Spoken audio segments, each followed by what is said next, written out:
The Chugach National Forest is the second largest forest in the country, encompassing an area larger than the state of Massachusetts. With less than 90 miles of roads and thousands upon thousands of glaciers, it is easily reachable by 60% of Alaska's population. It contains the Copper River Delta, which is the largest contiguous wetlands on North America's Pacific coast, and Prince William Sound, one of the most studied ecosystems in the world. So the children's forest is both a concept, but it also is a practical landscape. It is an area where we can actively engage our youth and young adults in orchestrating programs and services, in helping to accomplish shared stewardship, in getting out and being active, being able to gain education, awareness, and insight, and through that be more effective leaders, both leaders for public land estates, but also leadership development and better leaders for communities on a whole as we look to tomorrow.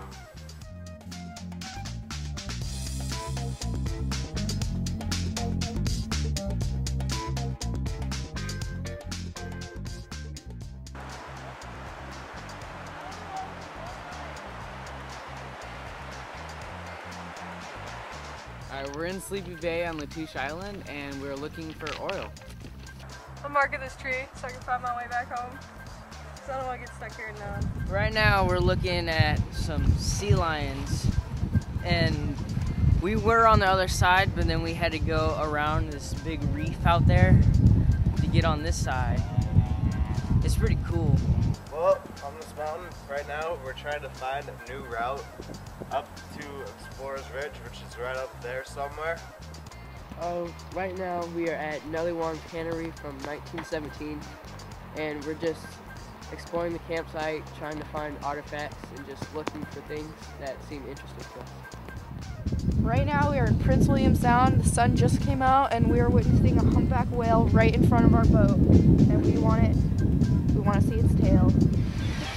Hey, that's a seagull.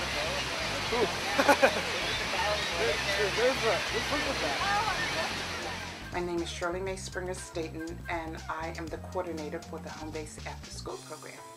What the Children's Forest does for kids is give them an understanding and appreciation for the natural element and the forest.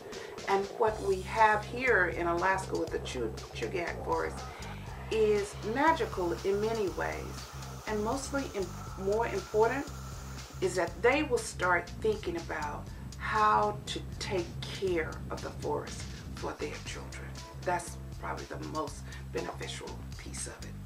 Well, a children's forest is a new and exciting and innovative idea that Alaska Geographic, in partnership with the Chugach National Forest, really took to a new level here in the state of Alaska. It engages youth in a number of different ways that's beneficial to kids as individuals, but also to whole communities. Well, the three goals of the Children's Forest are youth leadership in climate change solutions, improved health for children and families, and revitalized education through real-world experiences and mentorships and new career pathways. The reason that we chose those three are because we really see in communities here in Alaska and throughout the country that those are the three real challenges that we face as a country.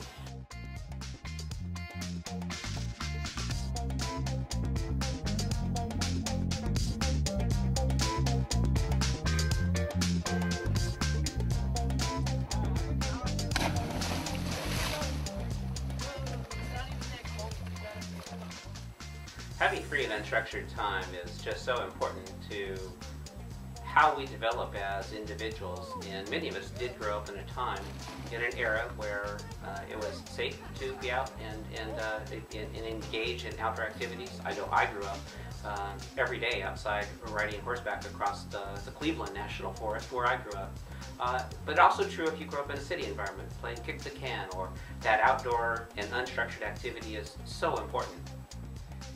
Kids love freedom time, and I think that's what the outdoors offer them, is time to do natural play, opposed to computer time or, you know, all that technology time.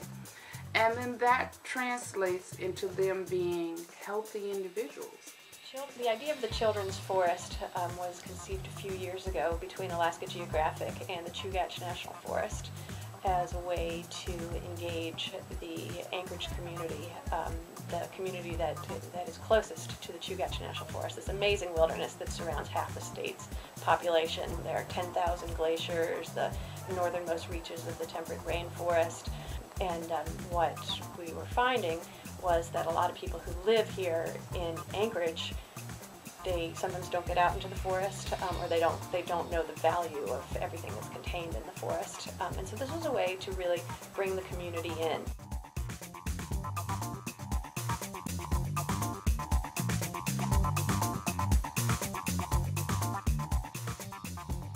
This is oil from Exxon Valdez 20 years later. And I was looking over rocks, and it's not even deep. You just have to flip over rocks, and oil still remains on all these beaches. I'm raking this gravel that we're lying down to make the trail harder and more sturdier. Well, as of right now, we're trying to find a path and flag a path that leads up to that glacier over there. It's essential that we employ youth in our agencies across government. We are a society, we are a country of an aging population. Our baby boomers are moving into their retirements. Many of us in public land stewardship responsibilities in each of our public land agencies are at the graying side of life, we might say. Engaging youth and young adults and bringing them into our public lands so they can gain the skills, the interests, the passion to be the stewards of those public lands into the future is essential. I'm not pigeonholing students of color. And as I say that a number of them do not go into the environmental fields simply because they haven't had that exposure. It's important in hiring all students as well as exposing students to new career paths, because it gives them I love this word, a wider lens. The idea is that by working with community partners at the state and local and national level, that there can be a very well-connected nationwide network of children's forests where kids are communicating with each other through all this innovative technology that kids are really the leaders on, as a way to start to have very positive and progressive conversations about the importance of facing climate change head-on and allowing youth to be the real leaders in that, and allowing our youth to be the ambassadors for the change, because it's their world. It's the world that they're going to inherit. So get out, go wild, and change the future.